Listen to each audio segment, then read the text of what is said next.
Alice's Adventures in Wonderland was published in 1865 at the height of the British Empire. But first we must discuss its author. Lewis Carroll was an upper middle class Englishman. He was a mathematician, a logician, and an ordained member of the Church of England. This is important because Victorian Anglicism was colonial control centre. Church of England was the empire. It policed morality, it ran schools. And Oxford colleges, like Carroll's Christ Church, were elite factories. Carroll's Wonderland is a product of the imperial psyche. It's a rebellion of it. Wonderland mocks the rigid structure of Victorian society. It plays with nonsense, subverting the Anglican obsession with order. Carroll was a logician. He adored paradoxes and riddles. Wonderland is structured like a dream, but it is rules-bound like a math problem. This man used language, math, and absurdism to fracture his own reality. A hyper-disciplined, over-controlled Anglican Oxford man, cracking under the weight of logic and reason and rules and manners and the British Empire. This was his subconscious screaming in surrealism.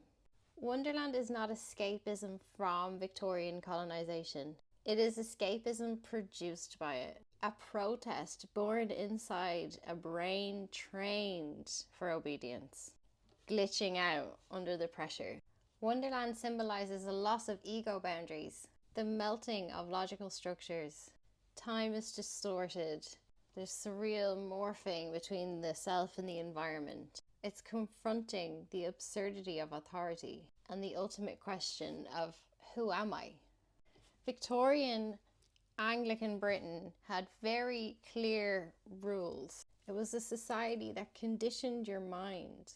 Clean lines, hierarchies, repression of the body and emotions, and the worship of reason. Carroll's mind, like any colonised mind, was bursting at the seams. Wonderland is empire brain trying to remember what freedom feels like. An internal rebellion against the psychic violence of control.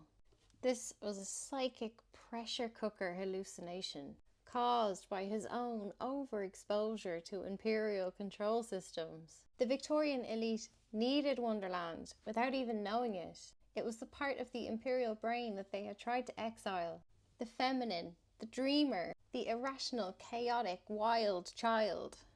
But Alice herself is the model of Anglican purity. The polite, rational, soft-spoken British child, imposing herself on the wild unknown. Alice is a little colonizer agent. She enters the indigenous, anarchic world of Wonderland. And what does she do? She tries to name it, control it, apply her rules to it until she has to surrender. It's descend into madness or wake up. It's colonial behaviour coded into a little girl who's lost in the forest of her own mind. Carroll had to fracture his mind to survive his reality. Oxford Anglicism did not allow for feminine logic, for play, for fluidity, for chaos. But the human psyche needs those things. Otherwise, it invents them in dreams and riddles and hallucinations.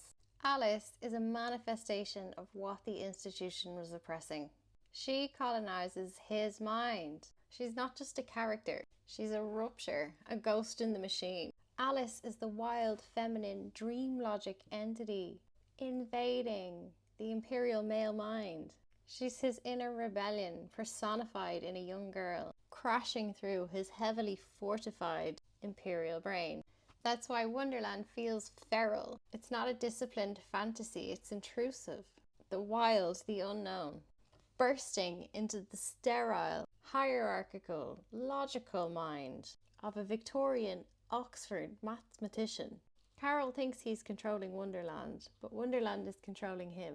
Alice is the colonizer of the imperial male psyche. She does to him what the empire does elsewhere. Names, invades, disrupts. Except this time, it's dream energy doing it to one of the empire's own priests.